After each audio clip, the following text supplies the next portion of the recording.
Bonjour, je suis Charline Goutal et j'ai monté la marque Ma Petite Culotte il y a maintenant 2 ans. Et l'idée révolutionnaire de Ma Petite Culotte, c'est de bousculer les codes traditionnels de la lingerie. Donc tout simplement, dans mon étude de marché, j'ai pu remarquer qu'il y avait d'un côté la lingerie entrée de gamme qui, tant en style qu'en qualité, était très éphémère.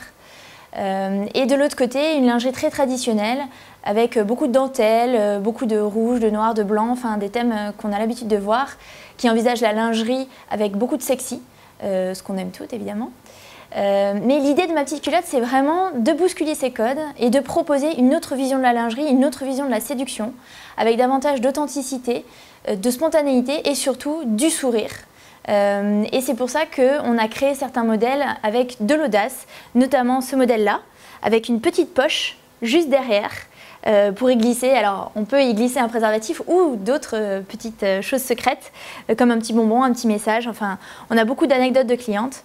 On a aussi sorti un modèle de tanga avec voilà, une petite découpe dans le dos audacieuse. Ce modèle-là s'appelant Marianne, puisque chaque modèle a une histoire, a une personnalité.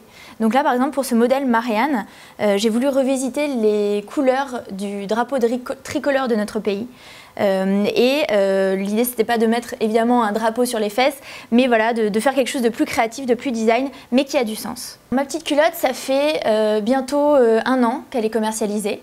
Et ce qui m'a poussée à poser ma candidature pour le salon Oso la France, pour être tout à fait honnête, c'est le livre de Haute de Thoin.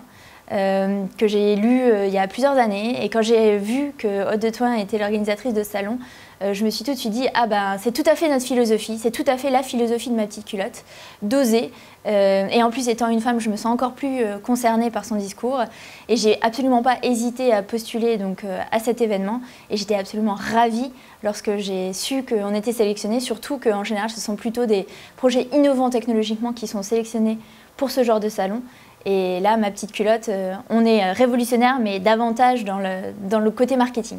Les prochaines étapes pour Ma Petite Culotte, c'est l'ouverture d'un corner en Chine, dont on est très fiers et qui a déjà commencé à bien fonctionner, puisque notre positionnement plaît non seulement en France, mais aussi à l'international, puisque ce côté décalé, créatif et avec de l'audace est quelque chose de totalement novateur à la fois sur le marché national et international.